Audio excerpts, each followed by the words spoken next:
Hello and welcome to another episode of Nerds Amalgamated. I'm the Professor and my co-host DJ and Debbie Boy. Tonight we've got some huge news from Valve. But first, how are you going, DJ? I'm going good. Another week. Everyone's going back to school and whatnot, so it's getting busy. Well, first, why are you anywhere near a school?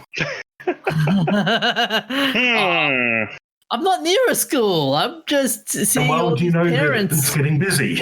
I'm just seeing all these parents just like buying stuff. They're all saying, "Yep, they have to get their kids all getting ready for school." You know, suspicious. We'll cut him some slack because he's a checkout chick. Fair enough. So he sees everyone anyway. Get away with it this time. I'm not saying he's not a stalker. Just that in this case, he probably isn't. What about you? I've been good. Starts things are returning to normal. Uni's the same. Still in my room. Have you finished your assignments yet? No, still in the process. Slowly make my way through them. I'll scream for joy the day I do. Enjoying not having enough time to play any games? Man, in some ways not. It's for you, Debbie Boy. It's like the holidays are over. Dang. I never had holidays. What holidays? You talking about holidays? Anyway, the big news from Valve this week is that a large leak happened to come from Valve in the last few days. So someone from the Valve News Network team, or who worked in a game dev team with the Valve News Network guy, decided to leak some secret data that Valve News Network had that contained the full source code to CSGO and TF2 as of the 2017 updates, and a bunch of chat logs between Valve News Network and a Valve employee about potential features in Half-Life 3, projects Valve's working on, and the source code of a fan mod game called, a fan mod version of F-Stop, which is a part of the prototype for Portal 2. Yeah, it's pretty massive. Like, my favorite part of this whole leaks has been, and the drama is not the favorite part. My favorite part's been all the code snippets people have gone through,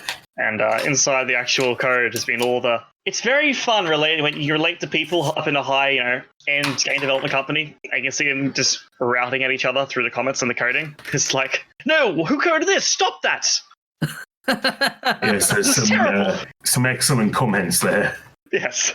I saw one of my favorites the other night. It was along the lines of, I don't know this, I don't want to know this, I hope I never know this, but this does this.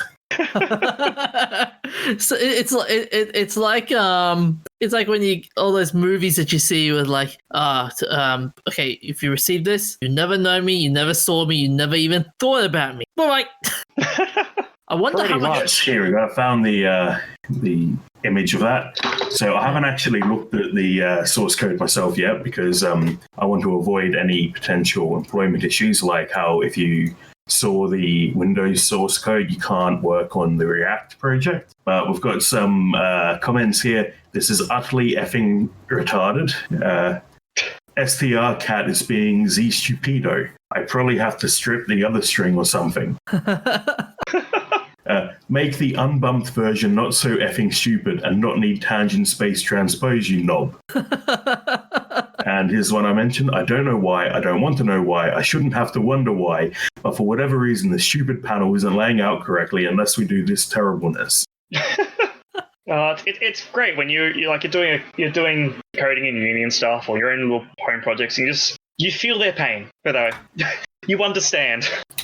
Yes, and they also tear strips out of Windows programmers as well. There's one here. Windows stupidly treats 8-bit file names as some dopey code page rather than UTF-8. If we want to use UTF-8 file names, we have to convert them to wchar explicitly and call wchar versions of the file functions. So, okay, we do. Yep. So sorry. Oh, sorry. No. I was going to say, so that's funny. Like all these people are sending all these comments. I wonder if they're going to go like, "Yeah, I regret these later on." I think the only reason they'll regret it is if it says "Gay Ben sucks" and "I hate my job." I mean, these are mainly just the crows having fun at each other. Yeah. So I don't think they'll regret them as much. Because even then, to us, we don't know who we don't know who wrote them. So for them, it doesn't matter.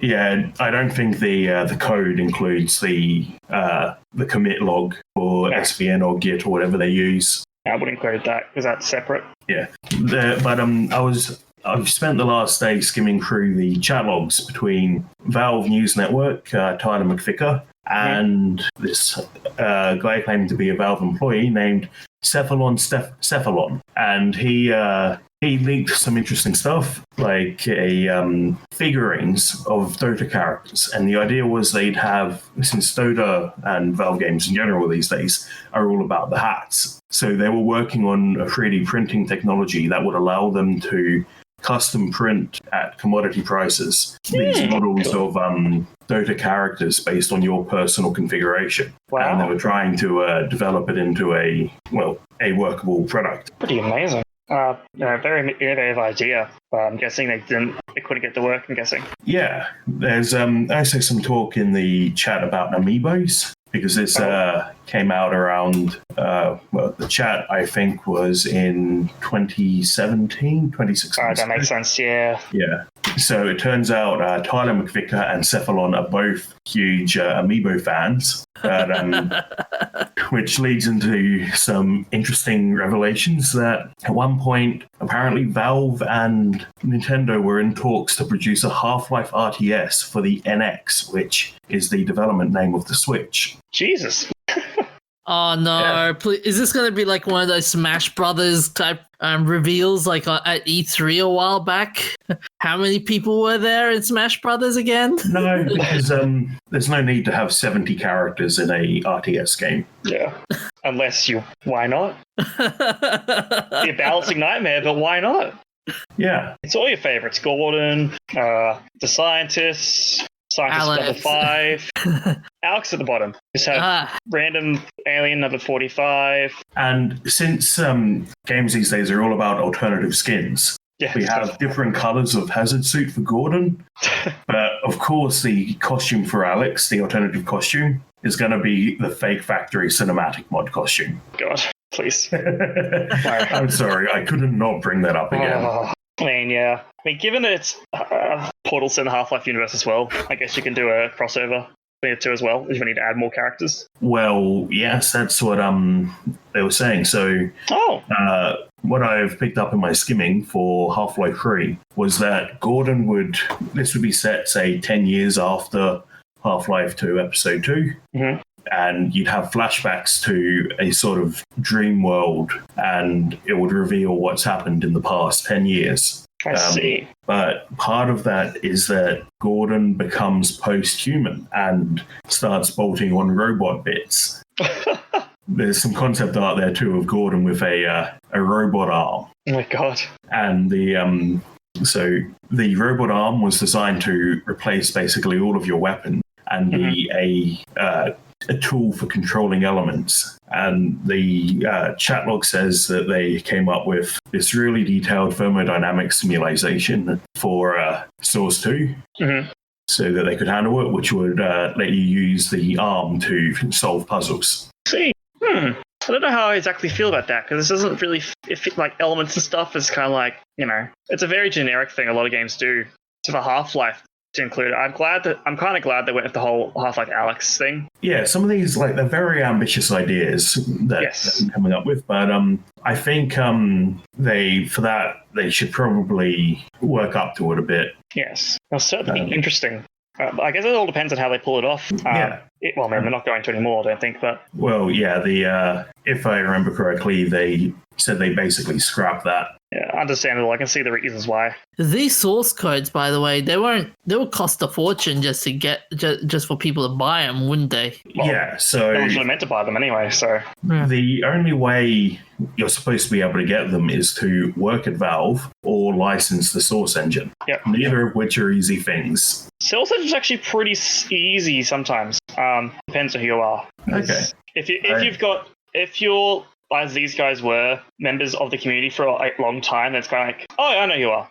Yeah, have Source Engine. I figured it would be locked behind a several tens of thousands of dollars paywall. They're pretty open of it. It's just that they're very hard on obviously the legal side. But like in terms of getting it, like think about it. There is obviously a payment. I think it's like $5,000 something, if I remember correctly. It said during when the people did research into, I was watching videos, people did research into the whole Half-Life. What was that terrible game with all the YouTubers in it? Oh, the 7-Hour War? No, that's not it. Hunt Down the Free Man. Oh, yes. Because they use the Source Engine. They got that code. Yeah, they managed to. They didn't just license the Source Engine.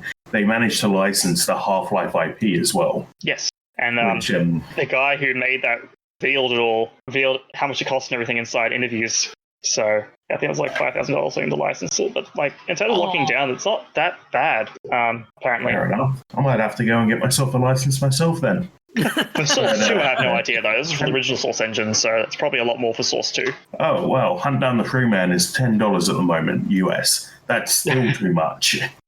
It's for our Australian listeners. It's $14.50. Still too much. Yes. Go and watch some YouTube videos. Maybe. Yeah, like watch some YouTube videos because it is special in a bad way. It's the boom of gaming. Yeah. Is it as bad as Fallout 76 or better than Fallout 76? Worse. Worse? Oh. It's probably less buggy. No, it's worse. It probably has more players though. Oh, I see. Yeah. Hunt Down the Freeman's probably the most buggiest mess I've ever played. Yeah, but it's actual, like story-wise, it's terrible. The actual gameplay is not well thought out. Every factor of it is amateur, to put it simply. I mean, Fallout 76 at least runs, sorta. It has effort poured into certain aspects, you can tell. Meanwhile, yeah. Yeah, so I mean, I'll probably wait for it to go on sale. I am kind of curious to try it, like in the same way I'm curious to play Sonic 06. Have fun with that. Yeah. Hope you got some like cheesels ready for the loading screens. Oh god, the Sonic 06 loading screens. There was a YouTuber I watched who decided to play it, and I think the loading screens added up to like a whole hour or something out of about 6 hours of playtime. It's something terrible. Yeah, it is. It loads, plays cutscene, finishes, loads again. Loads an in-game cutscene. Stops, loads again. Loads overworld. You walk an overworld. Loads the next section overworld. Loads again. Play a game. Loading. If you're doing one of the really buggy challenges or time trials or something, you walk up to someone and speak to them. You load. You get a cutscene. You load, you get into the game, you fail, you load, you have a cutscene where they tell you failed, you load back to the overworld, and then you have to go all through it again. Yep. But anyway, so this version of Half-Life 3 with the element arm, according to Cephalon, it also borrowed heavily on the post-human body horror from the Half-Life 2 beta, with the cremators and everyone having bits bolted onto them. So in the Half-Life beta, things are a lot more sort of cyberpunk and a lot more dystopian, really. I see. There's a lot about it on the Half-Life wiki. But the idea was cremators were, I think they were, might have been aliens, but they carried flamethrowers and would go around flamethrowering people. And there was an air exchange where the Combine were basically pumping out massive amounts of pollution. Oh, I see. I mean, I'll have to say, I think Half-Life and Half-Life 2 are probably the most extensively researched video games in history. Like, every single factor to those two games has been delved into so many times. It's like, there's hardly anything left. Yeah, like, between them and maybe Doom, because the id games have open source code now, and have a whole bunch of other resources from development release. It's this stuff all ended up in betas and cut content. But actually, one of the dark parts was that you'd come across an arcade where it turns out the manhacks are being controlled by people who think they're playing video games. Oh, that's beautiful. Yeah. We're kind of staring up the topic here. But we are. We're delving into a nice tangent. Anyway, Cephalon suggests that there was a restart when Laidlaw left, and that's when they ditched all of this about the element arm, because there was apparently some creative differences, and Laidlaw left on good terms, but they weren't able to resolve it and keep working on Half-Life 3. Makes sense. But Cephalon also mentions Left 4 Dead 3. Oh. And implies that they were thinking of having... It seems like he's implying they had plans for crossplay between flat-screen gamers and VR. I see. That's interesting. Like, I don't know how would you make that work, though? Yeah, I have no idea how you'd balance that. It's a Valve, they'll probably come up with something, but I guess that maybe it's why they scrapped it, because, VR players have so much more control in the situations. Yeah. Meanwhile, obviously, PC gamers are a lot more faster with their movement speed compared to VR gamers. But VR gamers, they can like bend over walls and stuff. And teleport sometimes. True.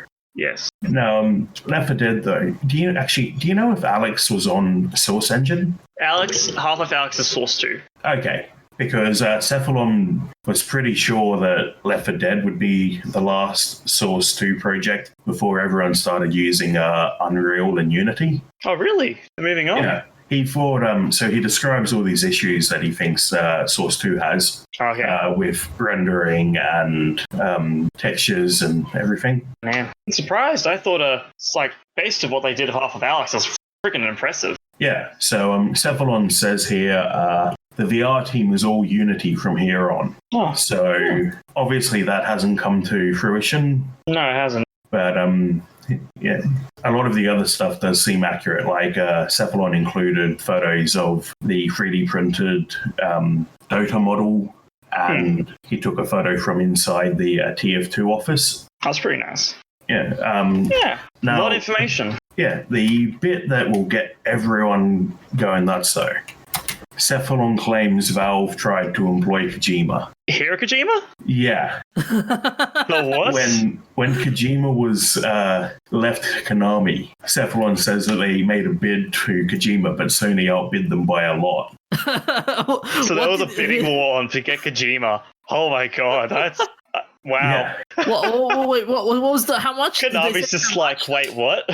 It doesn't say how much, but yeah, I could imagine a lot of companies went out and offered Kojima a job when that went down. Not poor Konami, they deserve it, but they're just like, wait, you mean this guy was important? See, here's the thing though. Like, I wonder how much would have cost for Cephalon to go. Jim will be pretty cool to have. All right, $10.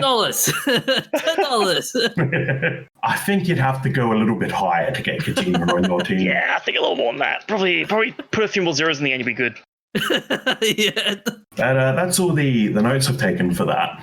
The other important topic on that to cover is probably the source code. Now, there are rumors going around that there's a remote code execution bug in the source code, which is very bad and has led all of the TF2 community servers run by major groups to shut down because people are worried that, well, a remote code execution bug basically means someone can use the game to run anything on your computer they want. So any virus, any... Yeah, that's not too good. Yeah, but Valve are insisting that there shouldn't be any RCEs that have been found in that branch of the code. And you can find Valve's... Valve does have a HackerOne presence, so if you do happen to know anything about this and aren't just a big troll, go and tell them because they will give you money. Yeah, so there you go. Try hacking Valve. Have fun. Yeah, hack Valve and they will give you money. Considering last time someone did that, they sent the FBI after them. Yeah, back in 2003. That's when the Half-Life 2 hacks occurred. Thing is, that guy, instead of saying, hey, I got your files, and he went, I'm just going to release it. Yeah, he released the Half-Life 2 build that they were working on, which revealed that they were a long way behind. But destroyed the company's morale for a bit there. Yeah, wrecked their morale. This was, I think the cremator and everything came from the beta leak. Yes, I believe so. Yeah. Might be wrong, but I do think so, yes. So a lot of cool stuff came from the beta leak that never made it into the full game, and they changed a lot. But this was just before the planned release date, and then they delayed it by just over a year and came out with Half-Life 2. So if they had released at the time, it would have been very different. Yes, would have been. But Valve sent the FBI after the hacker, so don't do that, guys. Don't release it. Don't mess with Valve. Yeah. There are If you do manage to hack Valve, tell them nicely and they'll give you money. Don't try to screw with them. But here's the thing, though. There are some some agencies would just go like, "Oh, you successfully hacked into a company. We would like to hire your skills." Yeah, some do. Oh, yeah, they do. Facebook does that, I believe. In fact, yeah, there's a lot of companies that will offer you a security job if you can hack. The problem is when you hack them and you don't have permission to, you go to jail. Yes. you gotta let them know that you are attempting first, and then responsible disclosure and all that. Yeah. Remember, kids, do not hack into anything. No. You should hack. Just do it within law, please. Yes, hack responsibly. Be a white cap, in other words. Be a white cap hacker, not a black cap, as in the community says. Mm-hmm. Yeah. So, we'll move on to the next topic, which is about the PS5. What do you have to tell us about that, Devi? It's coming! PS5 is on the way. So, Sony's released some news this week suggesting the expected time they're going to begin production of the units. It's still funny. I really find it funny how they're going about this, because they haven't actually revealed what the console itself is going to be. They just revealed the controller. But yeah, they revealed when they're revealing the rest of the console. That very controversial controller, though. I like it, honestly. Yeah, it doesn't look too bad to me. Yeah, I think people are upset that it's like, oh, it's white, so it means it's taking over Xbox. I'm like, the original PlayStation controller was like a very off grey. So and the original Xbox was black. It's black, yeah. So it's like, in retrospect, if you put it, Although some were comparing it to the Alienware controllers as well. I mean, there's so many controls out there. You can compare it to anything, I guess. Yeah. And it's nice to see that to some extent they are innovating a little bit. Yes. The controller design is fairly static. Yeah, if you look at every single DualShock since the original, when they put the two analog sticks on, it's just the same thing. Just put two, analog sticks in there. It's all good. Now, this one's got the looks like it's got the touchpad on the front. The DualShock 4 had it on the back, didn't it? The touchpad. No, the DualShock had it on the front as well. Oh, okay. Just the design this time around is a bit less rectangular. Yeah. But it's because the thing that's different about this one is I think the actual thumb analog sticks are part of like the unit itself in a way. Because, like usually like these jutting things at the bottom, but this time it's like melted in. But anyways, so they've released the controller, but yeah, haven't released what the actual console's going to look like yet, or its price and stuff until now. So they have suggested that the actual launch price of the PS5 is going to be between $499 to $549 US. So roughly around the same price range as PS4 was when it was released. Slightly more, I think. How many did they say? What was the storage space would be like? I don't believe so. It's just they're being very it's really different how each console manufacturer is going about it, because obviously Xbox come out. Here it is, guys. Here's our console. Everything want it. Yep. Here is the processor. You know what I mean? Well, Sony's just like, hey, here's our controller. Now, it's been a while since the spec leaks, but didn't the the PS5, was it that one or the Xbox that had the proprietary storage? Can't remember, honestly. No, I think it was the PS5. I can't confirm, because I remember the Xbox, the leaks, it said they had backwards compatibility with every single console generation. Yeah, that was a PS. Which is very pipe dreamy, but yeah. No. Okay, so wait. Recording back, what were you saying? Yeah, apologies about that, guys. They actually showed it working. So I remember, who was it? One of the tech YouTubers did a video at the Microsoft place, and they showed it.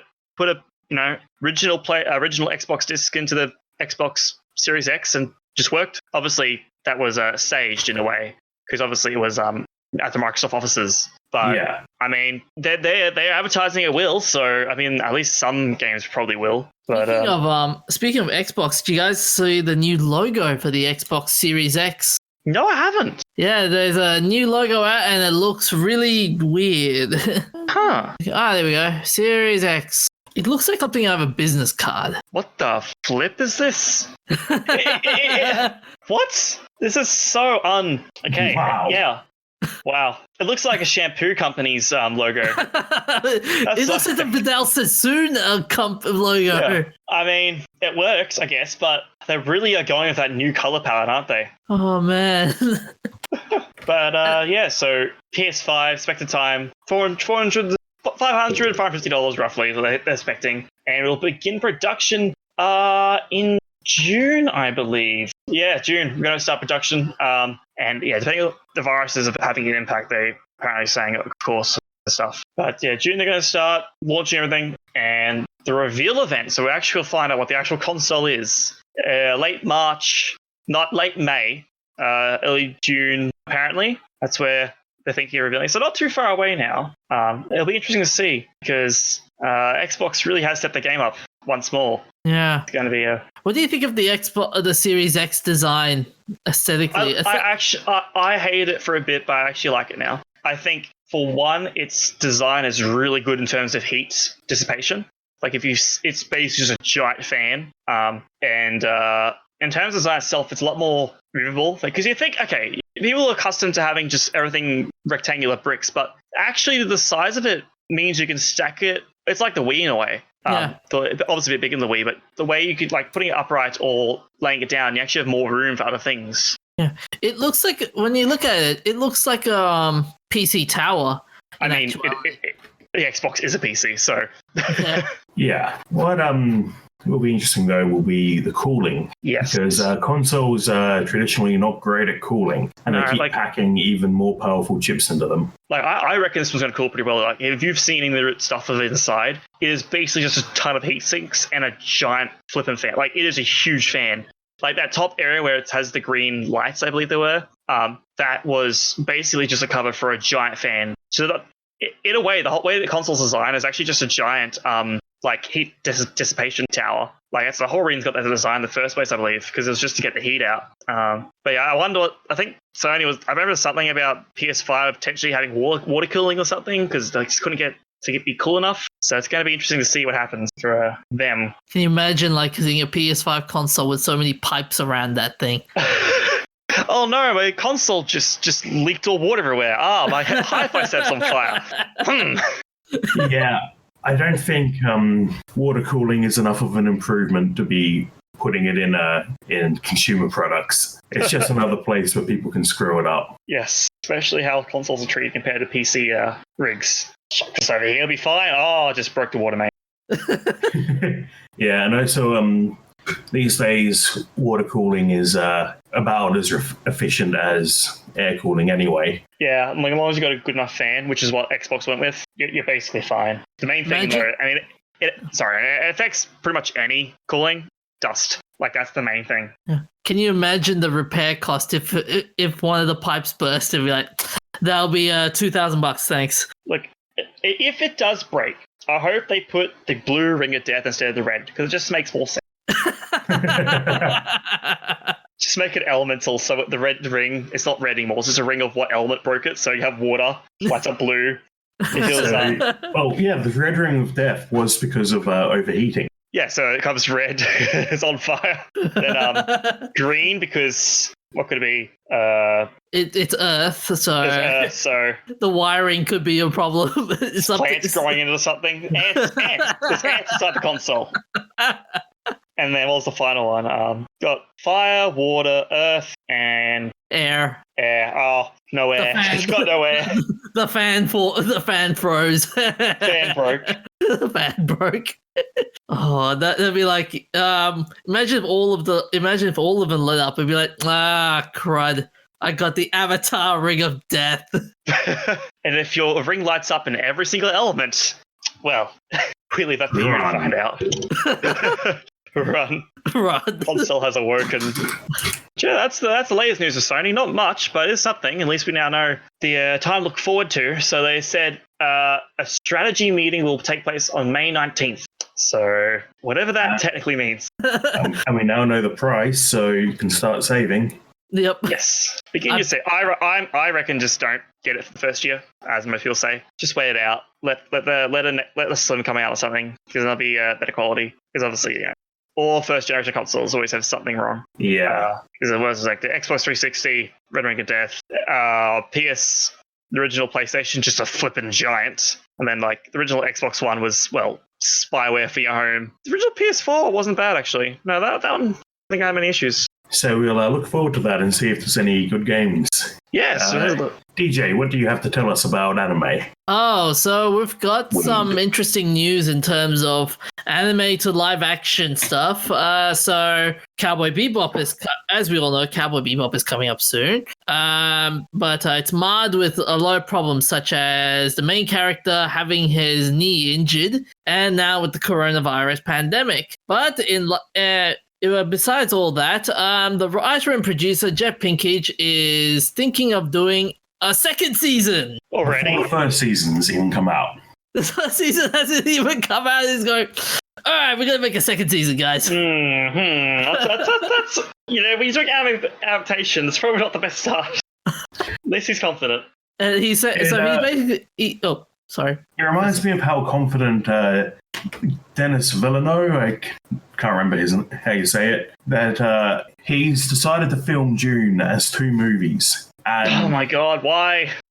Yeah, so because it's a very heavy book, but he reckons, based on the casting, the story is going to end sometime after Paul first joins the Fremen, which is about where the book takes a time skip. But he's decided to film it in 2 parts, even though he hasn't been given the funding for part 2 yet. So it's not like with Lord of the Rings, where they basically confirmed they would do 3 parts and film them back to back. Yeah, I mean, the 2 parts, fair enough, because Dune is such a just giant book. I mean, if you know the story behind the original 80s production, it was a nightmare. It jumped from director to director. It went for I think it was 7 years of production, because it jumped from Ridley Scott. No, it jumped from someone else to Ridley Scott. Then unfortunately, his brother died during that, and then he was depressed and left it to go make Blade Runner. And then it got handed off to another guy. Jodorowsky was in there at one point. Yeah, they had another director. Yeah. And then it came full circle with, I forgot the actor's name, who played Rachel in Blade Runner, came back, and she did the main character too. And it's it's such a nightmare. And then the movie wasn't very good either in the end. Yeah. So I have to wonder, has Hollywood learned anything? No. Yeah, sounds all right. Okay, but then here's the thing though. So Jeff Pinkner, he was the writer and executive producer of Fringe and Lost. He's hoping to thrill fans of the original 1998 anime and attract new viewers who have no prior knowledge of the series. Really? Yeah. So he said in this big quote, he's saying I think I'm very excited by our opportunity to take this iconic anime and bring it to life. He told this before heading off to a notes call on the script for season 2. I think our actors are spectacular, and the world we're creating down in New Zealand that we're excited to get back as soon as we can and find dynamic visualization of this insane anime. I think that's because we have these hour-long episodes. Gee, hour? 1 hour.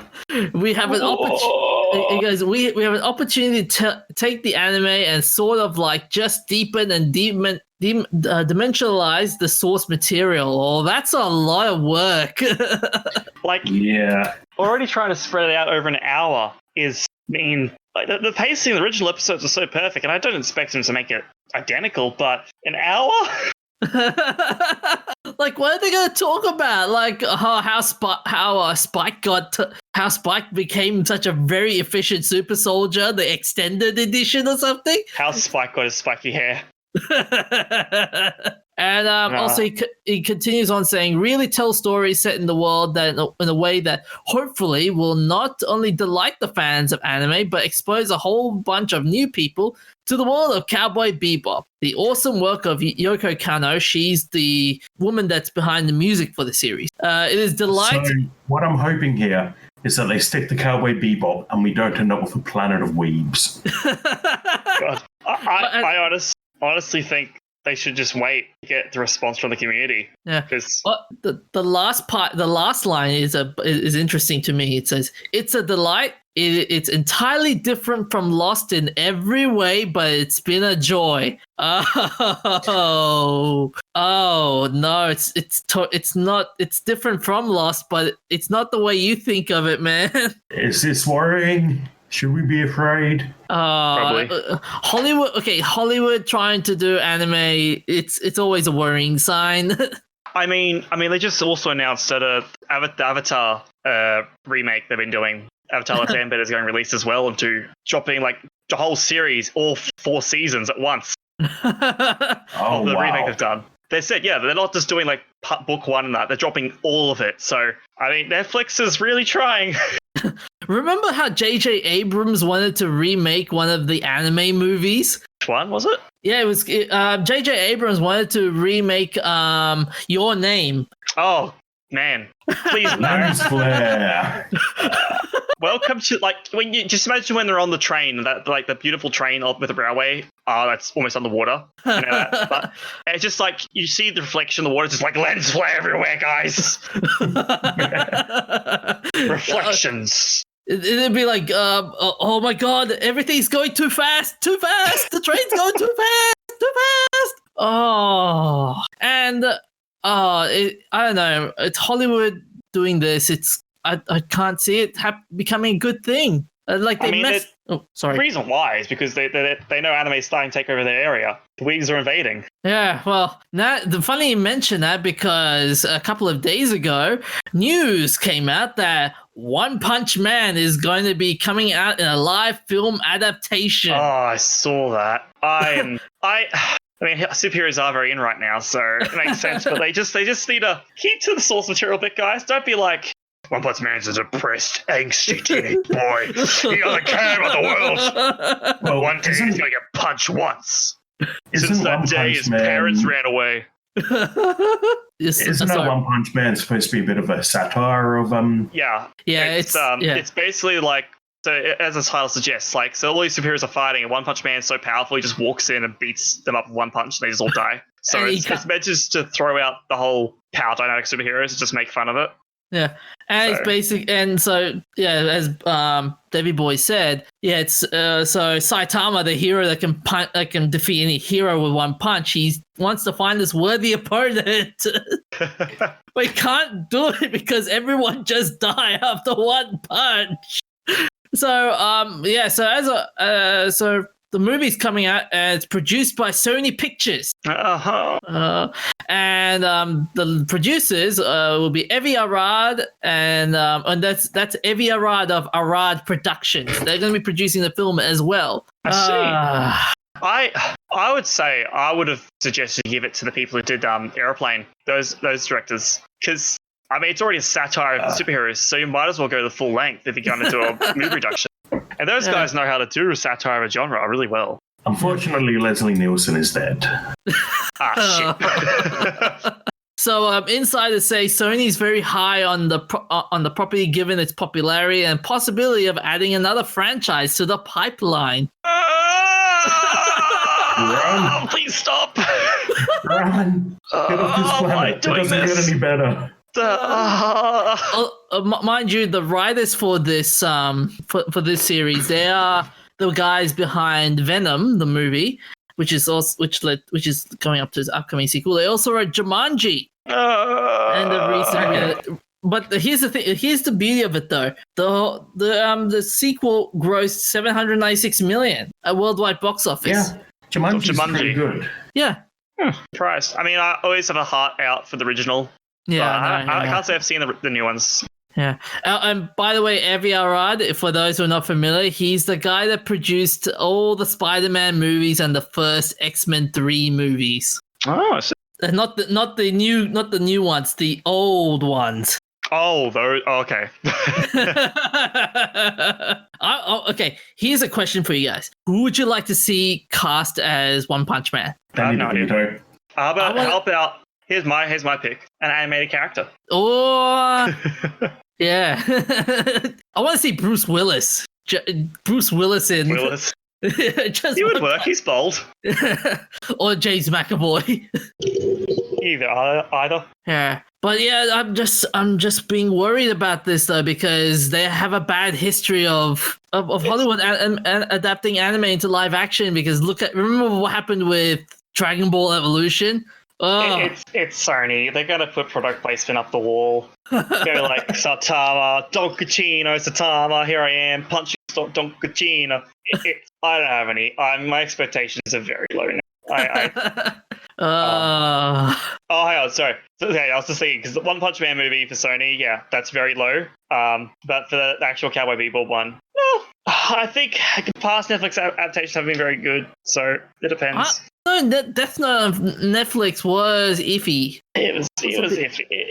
They tried to Americanize it, which is I respect their attempt, but sometimes it don't work out. Yeah, this is the problem. So this is the problem with Hollywood. They can't stick to the source material. Well, they gotta put their own spin on it, otherwise it's not a Hollywood production.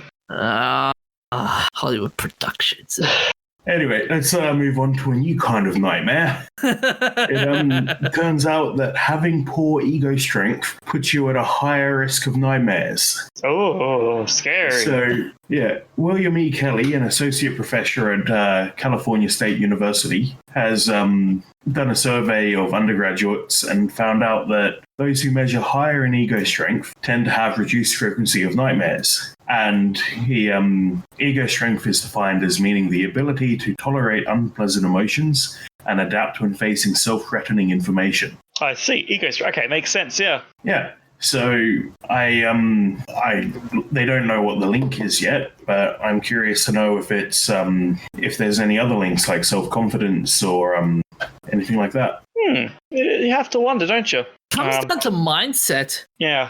It comes down to mindset. I mean, like there was always, you always hear those terms: never go to bed angry, or never go shopping on an empty stomach, kind of thing. Like, I think this is one of those moments where, like, this is proof saying that you should not go to bed angry, or else or else you have terrible nightmares. Yeah, it makes sense, honestly. But I wonder what more studies, what more they'll learn in the future, considering they've got the base now. It's just a matter of fleshing it out. I like how in one of the quotes it said, it would be useful for further research to investigate how lower ego strength might result in more nightmares. Is it that individuals with stronger egos use more healthy defenses and perceptions that combat distress in day-to-day life, thus reducing the need to process and detoxify them in their sleep? Yeah, I imagine that's a link because just anecdotally, I think I have more dreams when I'm, more nightmares when I'm stressed. Yeah, stress dreams are a thing. Oh man, sometimes they can be very painful. You got any you want to share with us? Please, by all means. I would just say uni assignments would be the best examples. Fair enough. Oh, you think those will stop when you graduate?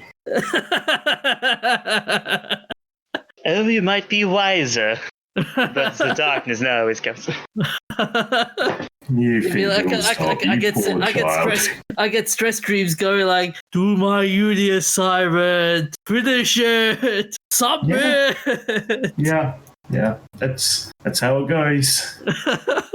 Yeah, and another quote they were also saying, another possibility is that there is some mechanism by which individuals with less ego strength try to manage vague, overwhelming negative emotion during sleep by creating mini movies, a process I would describe as concretization. No, you're going to keep going until you get that right. Yep.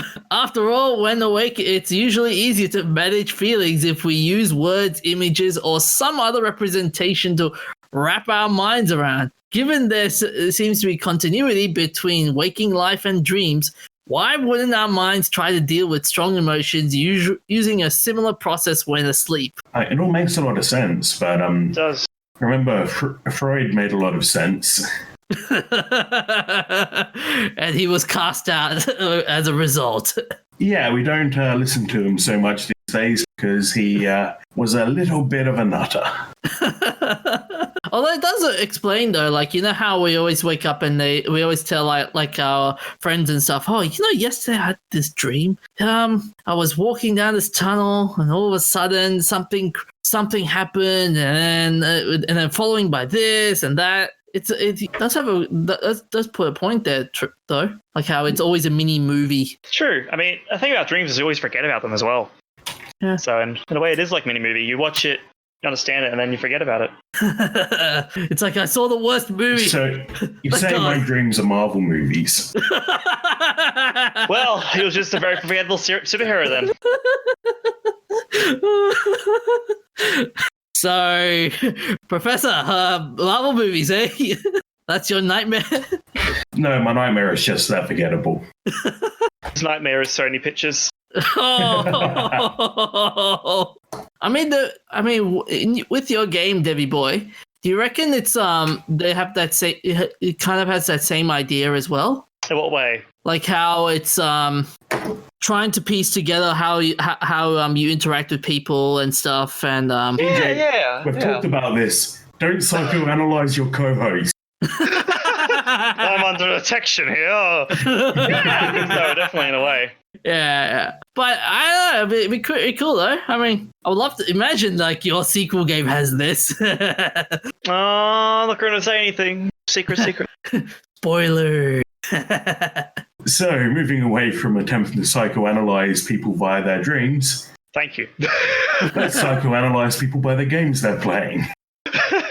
What about you, Devi? Oh, man. Being the same. Take a guess. Subject displays your resistance to new games. That's slightly high, yeah. VR chat with friends. I've said everything in previous weeks. It's fun. You got to find the right group of people. 4 out of 5, I say. 4 out of 5. Okay. And not much content there. Yeah. What about you, DJ? I've been playing a game called Kill Steal. It's a student project game, and it's basically a mixture of Twisted Metal and Demolition Derby. Honestly, this looks like a knockoff Wreckfest. Yeah. I know there's powers and stuff. Yeah. So you the weapons you can have so far are missiles, laser, battering ram. That's all I've encountered so far. So it's a simple game, but it's fun to play with. And I've been playing Objects in... Sorry, actually, DJ, how many points? Since it's a student game, I'll give it 3 out of 5. There's room for improvement, and I would like to see more of it. So, yeah, 3 out of 5. Okay, so I've been playing Objects in Space. Objects in Space is basically the space simulator of submarine simulators. So it's a game by two sisters from New South Wales, and it's you play sitting in front of this display console of your ship. You can adjust the engineering so you can have there's critical paths to your ship that are required to keep running. You can strip it down to make yourself light, or you can add extra paths so you have redundancy. You go around scavenging, collecting bounties, doing contracts, and mostly I'm impressed by the interface. I love how in-depth the interface is and how it feels like you're running an 80s computer. It's basically like you see in old movies running the nuclear power plant. Yeah. 80s computer. So it's like all fluorescent. There. Words. Fluorescent. God damn it, I can't say it. Fluorescent. Green. Yeah, and most of the computers are text interface except for the navigation computer and the engineering computer. Oh, please tell me they've got a Zorg Easter egg in there somewhere. You know what? I haven't checked. Probably should try that one. I should. Yeah, like when you log into your personal computer terminal, you can open up mail or news, and it's all like connecting to a BBS. So I should really check for Zork. Yeah. Give That's you something to do on those. In there. Yeah, those long space nights. Need something to play. I give it 4 out of 5. I think I'm a bit disappointed that it's entirely point and click, and that the engineering consists of looking at a panel where it pulls up the circuit board that you're repairing. I think it would add a lot to the game to have to run around your spaceship and go to go and unscrew a section of wall panels so you can patch up a transmission line or whatever. And it's got actually, what first turned me onto this game was a few years ago at, I think it was PAX East. They put together a really cool physical control panel. I'm going to see if I can find that video for you. But they have included in the game is an Arduino interface and a control console plan, so you can build your own custom control console, and they tell you how they did theirs. Oh, I mean, I guess obviously when you're designing it, you want to design it to make sure it is fun with a keyboard and mouse, but like having that really pushes the immersion up, I'm guessing. Yeah. So here it is. The video I saw years ago was Scott Manley playing on their actual console. Wow. So I'll just drop that in the show notes there. Oh, I see. Wow. Yeah, that definitely would make things a lot engaging, wouldn't it? Yeah, the biggest issue being that based on the control panel version they're using there, they do have fuzzy dice, but you would need to build a new panel for each model of spaceship you own. Oh boy, okay, that's going to be a bit of fun. So looking at that video there, the left-hand panels and the ones across the front look like they're all generic, but the right-hand panel is specific for the series craft, and there's, I don't know how many different ships you can have, but there's a lot. Yeah, so it's more like a gimmick in a way. Thought cool they included it. Yeah, so it's included, and it's a really cool feature, and it's there if you want to use it. But it is a lot of effort to go to for one game. But people do this for Kerbal Space Program all the time. Huh. Yeah, you can find dozens of Kerbal control panels on the internet. And we should move on. So this week, I've lost my place in the show notes. There we go. For the shout-outs, we have on the 15th of April, Brian Dennehy, an American actor, passed away at 81. He had 2 Tonys and was in films including Tommy Boy, First Blood, Coon, and television on Dynasty and Death of a Salesman. So in First Blood, he played the police chief in who goes up against Rambo. So his family tweeted, "It is with heavy hearts that we announce that our father, Brian, passed away last night from natural causes, not COVID-related. Larger than life, generous to a fault, a proud and devoted father and grandfather. He will be missed by his wife, Jennifer, family, and many friends." And also on the 15th, we have Alan Daviau, an American cinematographer who worked with Spielberg on E.T. and Empire of the Sun. So a food editor and writer, Coleman Andrews, wrote that Daviau had died of coronavirus. He said, "R.I.P. Alan Daviau, my friend of almost 60 years, cinematographer and bon vivant, 5-time Academy Award nominee, dining companion extraordinaire, pure soul, who left us last night at the MPTF hospital, his long-term home after contracting COVID-19.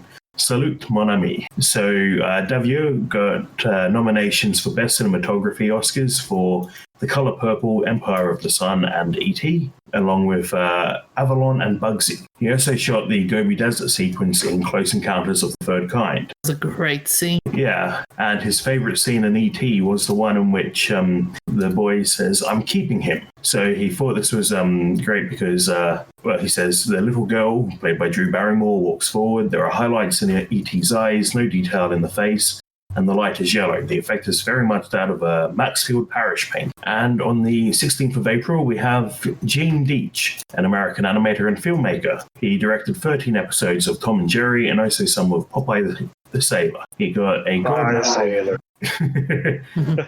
Bye. Go on, sing the theme song. Just jumping in there, I was talking about Sony animation before, but I am so sad they never did a Popeye movie instead of the Emoji movie instead. Oh, yeah! Yeah, this was talking about before. That is basically a war crime. What?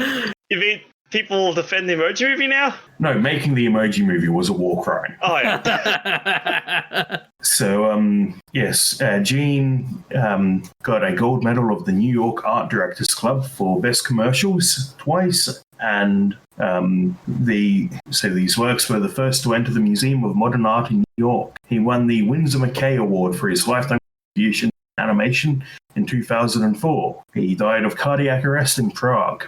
On the 17th of April 2020, Matthew Seligman, the new wave bassist for the Soft Boys and David Bowie, passed away at 64. So Matthew was a member of Bruce Woolley and the Camera Club and the Dolphin Brothers. He played with Bowie in the 1985 Live Aid performance and played bass on the soundtrack for Labyrinth. Wow. Yeah, he was in, he also did, I think it was Absolute Beginners for Bowie. Quite a team there, Yeah, Bowie's really cheesy 80s stuff. Oh, man, Labyrinth. It's actually got pretty good bass line, so like, the tune's catchy. That's all that matters at the end of the day, isn't it? Yeah, no matter how cheesy the song is. And to confirm your thing, Professor, yep, he was the bassist in that one for Absolute Beginners. Yeah, so Matthew suffered a severe hemorrhagic stroke on Friday after being in an induced coma for 2 weeks due to coronavirus. So coronavirus, it has a bunch of side effects. In this case, it includes your brain basically exploding. Okay. Yeah, so basically it has an effect on the walls of the blood vessels in the heart, and unfortunately it led to a hemorrhagic stroke, which is not a good way to go. Man, not very good. No. No. So, remembrances. We have, on the 21st of April 1965, Edward Victor Appleton, who was a Nobel Prize winner and pioneer in radio physics. He won the Nobel Prize for his work improving the existence of the ionosphere. He had observed that the strength of a radio signal from a transmitter on a frequency such as the medium wave band and over a path of 100 miles or so was constant during the day, but that it varied during the night. So this led him to believe that it was plausible that two radio signals were being received, and to suggest that these variations were due to interference of the two waves. So the idea was that the first wave would come from the transmitter over regular air, so straight from the transmitter to the receiver, but that a reflection would bounce back from the ionosphere and cause interference at the point of reception. But because of his work, even though it seems simple, the periods where the ionosphere would particularly affect radio strength could be predicted. Communication could be switched to wavelengths that would be least affected. And it was also the inspiration for radar. Hey. Yeah, so Yeah, the creation of radar itself was really fascinating if you look into it. Especially how there were approaches before radar came along. Especially, like, I think, I forgot the name of it, but the concrete walls in England. Oh, yes, they had giant dishes to focus the sound of an aircraft, and they'd have a guy sitting in the dish, and if he heard an aircraft coming, he would go and tell someone. Yeah. They had microphones set up there. They had a guy originally. They had microphones set up between locations. It was only really a test trial, but the plan was to build like hundreds of those across the British Isles. But then, radar came along and said, "Hey, you're obsolete." Yeah, and then radar led to the microwave when a scientist discovered that his chocolate bar had melted when it was sitting in front of a microwave of a radar. Radio frequency, such fun. Yeah, and so I think it was just last week we were talking about Robert Watson Watt, who invented radar, or who first used it to detect aircraft. So Edward died at 72 in Edinburgh. On the 21st of April 2016, Prince passed away, or the artist formerly known as Prince. Prince Rogers Nelson, the American singer, songwriter, musician, record producer, dancer, actor, and filmmaker. He was known for his eclectic, genre-crossing work, flamboyant and androgynous persona, energetic live shows, and wide-ranging singing voice. So he he sold over 100 million records, won 7 Grammys, 7 Brits, 6 American Music Awards, 4 MTV Video Music Awards, an Academy Award, and a Golden Globe Award. He also got the Grammy President's Merit Award, American Music Awards for Achievement and of Merit, and the Billboard Icon Award. And he was in the Rock and Roll Hall of Fame in 2004, the UK Music Hall of Fame in 2006, and the Rhythm and Blues Music Hall of Fame in 2016. He basically would have needed a second house to keep all his trophy. No, not a second house. He's a second, whole apartment block. Just this room is from 1974. This room is from the 90s. This room is from the 2000s. Yeah, and when he brings guests over, would you like to check out my trophy collection? Wow, I like that story for you. It's like in movies when they go into the warehouse and turn the lights, goes down the aisle and goes on forever. Yeah, where should we start? Let's start at the start. Wow.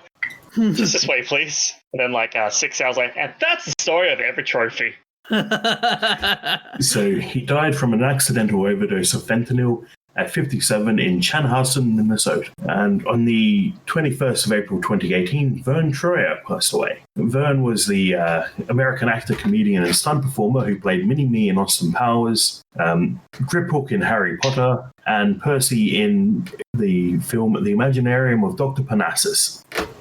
So Vern had cartilage hair hypoplasia and was 81 centimeters tall. He died of suicide at the age of 49 in Los Angeles, California. And for the famous birthdays on the 21st of April, 1816, we have Charlotte Bronte.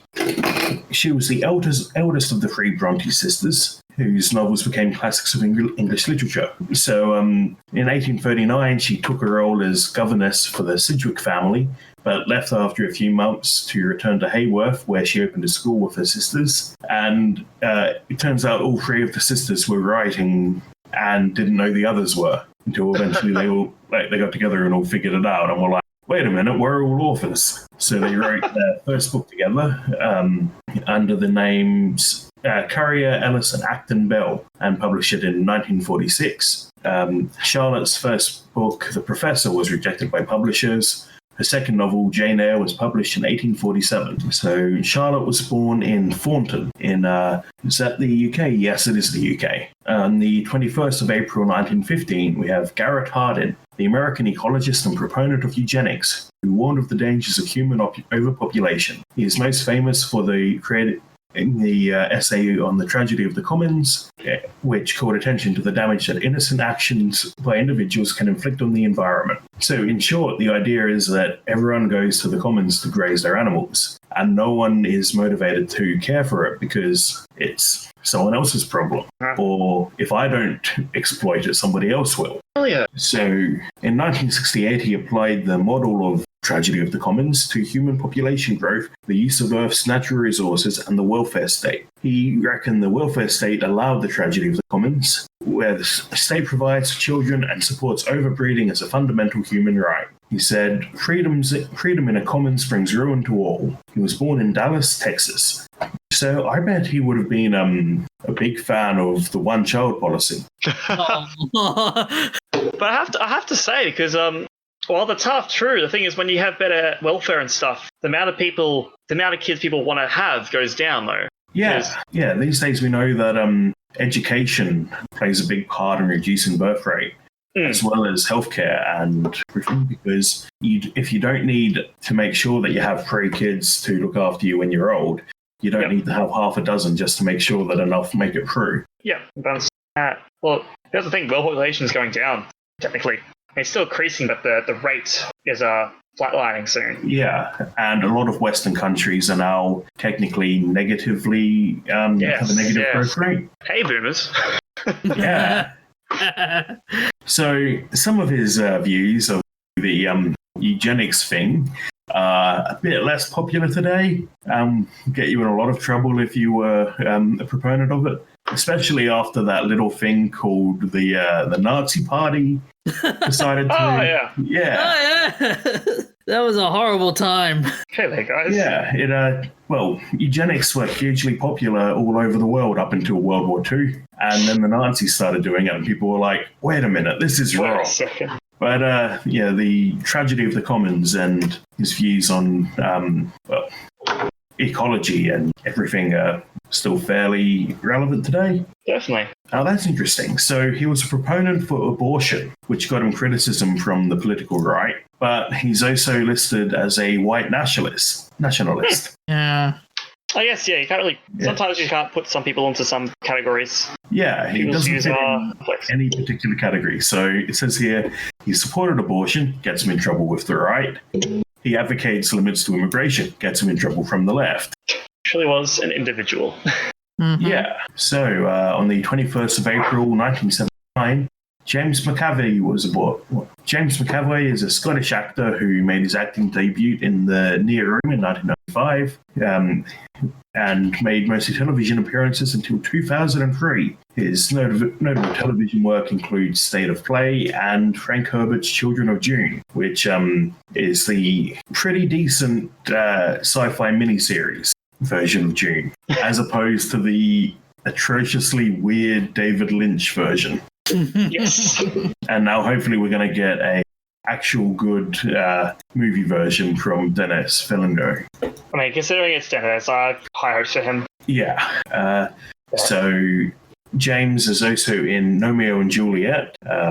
He performed voice roles, he played as Mr. Tumnus in The Chronicles of Narnia, and got several award nominations for performing in The Last King of Scotland. That was a good movie. That was definitely. So in 2011, he started playing Charles Xavier in the X-Men movie. And he got critical acclaim for playing Wendell Crumb in M. Night Shyamalan's Split.